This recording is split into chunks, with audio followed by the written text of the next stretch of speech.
So please welcome back Mr. GoPro himself to bring up an extraordinary group of folks. Welcome, Mr. Eric Worre. All right, all right. How's everybody doing? Good day so far? All right, have a seat. Now, I want to talk to you for the next 45 minutes or so about social media.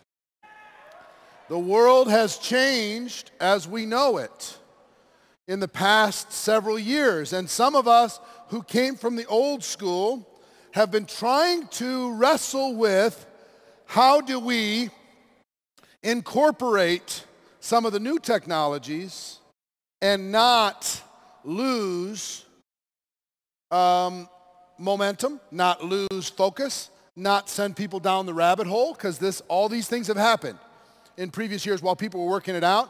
They get interested in social media and then boom, they don't face their fear in network marketing. They decide to divert and go into social media, online marketing, that type of thing. Or things that work for an individual and don't duplicate. That happens all the time. A person is able to have personal success, but they're not able to have organizational success. They bring in lots of numbers, but they don't bring lots of duplication and lots of growth. So recently, we have sought out, and we all see the mistakes that are made on social media, don't we? You know the mistakes. You see the mistakes. People spamming their opportunity every 2 seconds. All they talk about is their product. I'm looking for 3 people. Come join my opportunity. I'm launching the next billion-dollar giant. You know, they post and they tag people that they don't even know, and they post things on other people's pages. They do everything that is so annoying to the world. There's a quote I heard recently that says this: marketers ruin everything. Anything that works, they take it to excess. Anything that works a tiny bit, they go nuts with it. So sometimes what I've been searching for as kind of a neutral representative to all of you, as a friend to all of you, what I've been searching for is what is the blend? What is the proper balance between knowing where prospects are spending their time, which is online, and effectively connecting with them in a way that actually gets results and can duplicate? How do we blend that and still keep our face-to-face personal relationship businesses that we all know are so important? Some of the people that I coach and consult with have built primarily online, and the biggest challenge that we have inside of those groups is to get those people who are used to just clicking buttons and hiding in their house, getting those people to an event like this, getting those people to their company convention, getting those people to connect regionally and locally. So, because we know at destination events, leaders are born. At local events, belief is built. At those events, face-to-face changes relationships. We all know that. But we cannot argue with the fact that we have all built significant relationships utilizing social media. We all have.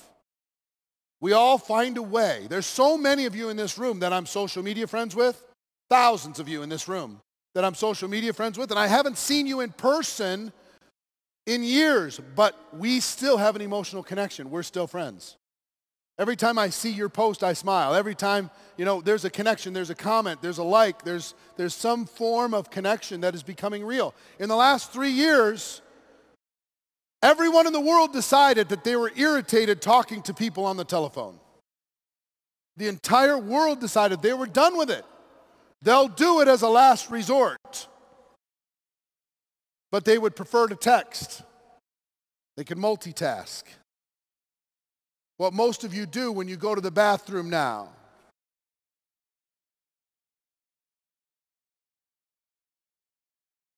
You pull out the device. And I'm being efficient. I'm multitasking. It's crazy what's happened. We are a world that has divided its attention in interesting ways. And as marketers, as entrepreneurs, what do entrepreneurs do? We adapt. But we have to adapt responsibly. Because if we don't adapt responsibly, guess what? We lose momentum. We lose velocity. We lose focus.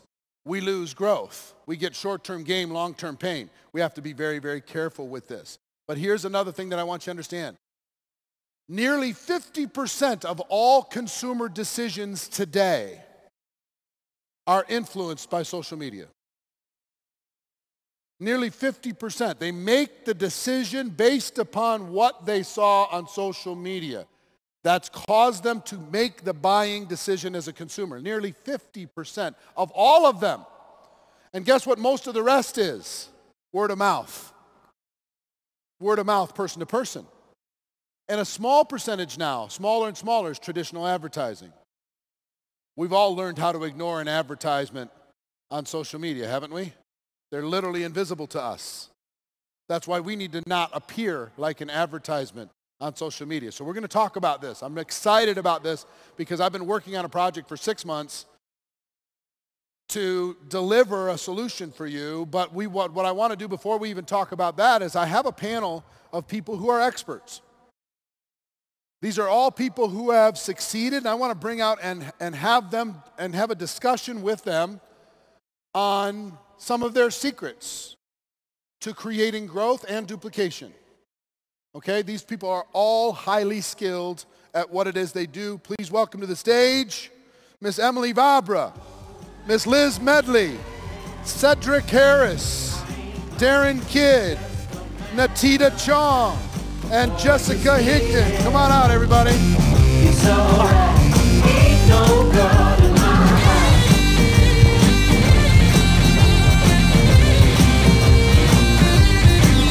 All right, have a seat. Let me ask you real quick. How many people would you estimate that you have sponsored lifetime utilizing social media as part of that process? Start at the end, just a quick poll. Approximately 350 people. Approximately 350 people in what period of time? 6 years. 6 years. Liz? About 220 people in 2 years. 220 people in 2 years. Cedric? Well over 300 plus in the past couple of years. Over 300. Darren? 300 to 400 last 6-7 years. 300 to 400. For me, started social media recently, so it was around 100 people the last 4 months. 100 people last 4 months. 4 months. About 350 in 4 to 5 years. 350 in 4 to 5 years.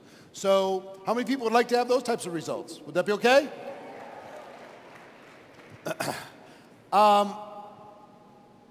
Let me get a quick survey in the room. If you have,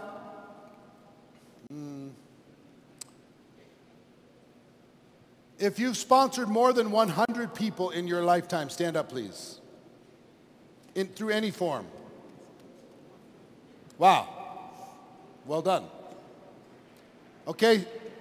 Well done. Give them all a round of applause. Stay standing, stay standing.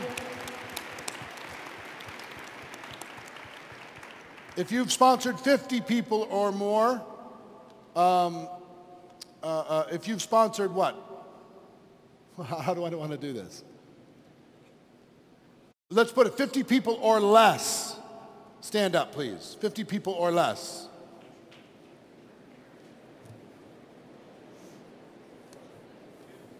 How about 25 people or less? Everybody else sit down. 25 people or less? 10 people or less. Remain standing. All right, fantastic. Give them all a big round of applause. This is a very successful group.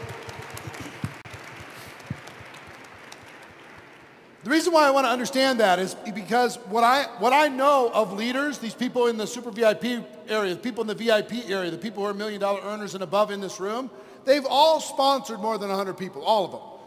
They've all sponsored typically a couple hundred, and from that a handful decide to become high-level influencers, and from that you start the duplication process. And some people, the most dangerous story is the person says, I just recruited 6 people and I went all the way to the top, because it's not really a common situation. So talk to people, start with Emily. What made you decide to start to utilize social media in order to be able to attract people to your business? Honestly, I have always been someone that shares my heart with my network. And when I got involved with my company, I was fired up about it with my product. And so I wanted to share that with people to let them know what I was doing. And I didn't even know that what I was sharing was going to attract people to want to try it. It wasn't a tactic. It was just your passion. Right. And so as I got more into the business, learning, about attraction marketing, learning about the incredible tool that social media can provide, I just realized, oh my gosh, this is a free gift that we have that when done correctly, I can attract people to me, the right people, from what I'm putting out. You get what you put out. So the more solid you can be in yourself and your beliefs and your ethics and all that stuff, if you can really craft what excites you, you'll start to attract the same people that maybe that excites them, right? And so I started to understand that. And I'm like, this is fun.